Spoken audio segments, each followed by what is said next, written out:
యేసుని ప్రేమ ఛానల్కి స్వాగతం. దయచేసి ఈ ఛానల్ని లైక్ చేయండి, షేర్ చేయండి, సబ్స్క్రైబ్ చేయండి. కీర్తనల గ్రంథం ప్రారంభించబోతున్నాము. కీర్తనలు అంటే స్తుతి గీతాలు అని అర్థం. వాయిద్యాలతో పాడదగిన స్తుతి పాటలు, దైవ సంకీర్తనలు. గ్రీకు భాషలో సాల్మోస్ అంటారు. ఆరాధనలో పాడదగిన కీర్తనలివి. దేవాలయంలో సమాజమంతా కలిసి గాన ప్రతిగానాలు చేసే పాటలు, కీర్తనలు, గీతాలు. మధుర గాయకుడైన దావీదు రాసిన కీర్తనలు 73 ఈ గ్రంథంలో ఉన్నాయి. ప్రియ శ్రోతలు వినండి, ఇది మొదటి కీర్తన. మీ బైబిళ్లు తెరిచిపెట్టి నాతో కలిసి ఈ ఆధ్యాత్మిక సత్యాలను ధ్యానించండి. దేవుడు వాక్య భోజనంతో మన ఆత్మలకు తృప్తి కలిగిస్తాడని నిరీక్షిస్తాము. ఈ కీర్తనలో 2 మనుషులు, 2 మార్గాలు, 2 గమ్యాలు, 2 ఈ రెండిటిలో నీవెటువైపున్నావు అనేది అసలు ప్రశ్న. ఈ కీర్తనలో ధన్యుడైన మానవుడు కనిపిస్తాడు. అతడు ఆనందమయుడు. మరొక మనిషి ఉన్నాడు. అతడు ధన్యుడు కాడు, అన్యుడు, భక్తిహీనుడు. ఆనందమయుడు ఎవరో కాదు, యేసుక్రీస్తే. యెషయా గ్రంథం 53వ అధ్యాయం 4వ వచనంలో యేసు వేదనామయుడు. అయితే ఆ వేదనలు మనవి. నిశ్చయముగా ఆయన మన రోగాలను భరించాడు, మన వ్యసనాలను వహించాడు. అయినను మొత్తబడిన వానిగా, దేవుని వలన బాధింపబడిన వానిగా, శ్రమనొందిన వానిగా మనమాయనను ఎంచాము. యేసు మన వేదనలు భరించి వేదనామయుడయ్యాడు. అయితే ఆయన మహానందమయుడు. ఆయన ఈ మొదటి కీర్తనలో మనకు సాక్షాత్కరిస్తున్నాడు. మొదటి కీర్తన 1వ వచనం నుండి వినండి.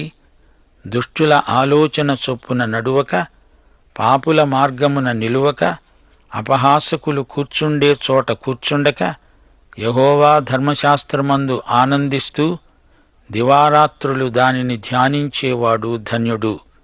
ఇంతకు ఈ ధన్యుడెవరు? ఇతని అభ్యాసమేమిటి? ఇతని శక్తి ఏపాటిది? ఇతనిలోని శాశ్వతమైన లక్షణాలేవి? ఈ విషయాలనే ఈ కీర్తన క్లుప్తంగా లోతుగా ధ్యానిస్తుంది. ఇతడు ఏమి చేయడో మొదట చెప్పబడింది. ఇతడు దుష్టుల ఆలోచన చొప్పున నడువడు, పాపుల మార్గంలో నిలువడు, అపహాసకులు కూర్చుండే చోట కూర్చుండడు. ఇలాంటివి చేసే వ్యక్తి ధన్యుడు కాడు. అతడు 3 విధాల చెడిపోతాడు. దుష్టులతో, పాపులతో, అపహాసకులతో సహవాసం చేస్తాడు. అతని వ్యాసంగాలు చెడ్డవి. దుష్టుల ఆలోచనలు మంచివి కావు. యేసు ప్రభువునే చూడండి.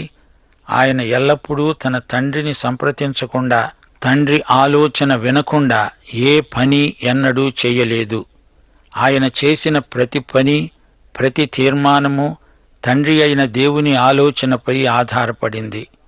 ఆయన తన స్వంత ఆలోచనలను తెచ్చి శిష్యులకు చెప్పి చేయించలేదు.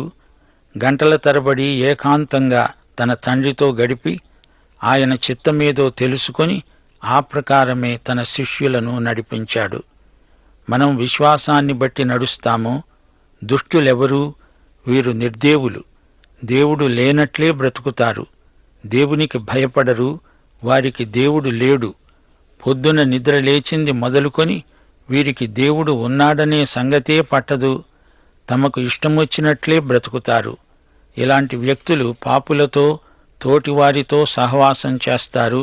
వారి మధ్యనే ఉంటారు, తింటారు. పాపం అంటే గురి తప్పటం, గురి తప్పిన జీవితాలు. సామెతలు 14వ అధ్యాయం 12వ వచనం ఇలాంటి వారిని గురించే అంటున్నది. ఒకని ఎదుట సరైనదిగా కనబడే మార్గము కలదు, అయితే తుదకు అది మరణానికి దారితీస్తుంది. మరో వచనం ఉంది. ఒకని నడతలన్నీ వాని దృష్టికి నిర్దోషముగా కనపడతాయి. యెహోవా ఆత్మలను పరిశోధిస్తాడు. యెషయా గ్రంథం 55వ అధ్యాయం 7వ వచనం. భక్తిహీనులు తమ మార్గాన్ని విడవాలి, దుష్టులు తమ తలంపులను మానాలి. వారు యెహోవా వైపు తిరిగిన ఎడల ఆయన వారి యందు జాలి పడతాడు. ఇక అపహాసకుల సంగతి చూడండి. అపహాసకులు అంటే నాస్తికులు. నాస్తికుడు దేవుడు లేడు అనడమే కాదు, దేవుణ్ణి వ్యతిరేకిస్తాడు, ప్రతిఘటిస్తాడు, ద్వేషిస్తాడు. వీరికి దేవుని వాక్యమంటే అసలు ఇష్టముండదు. ఇటివారి పట్ల దేవుని వైఖరి ఏదో సామెతలు 3వ అధ్యాయం 34వ వచనంలో వ్యక్తం చేయబడింది. అపహాసకులను ఆయన అపహసిస్తాడు, దీనుని ఎడల ఆయన దయ చూపుతాడు.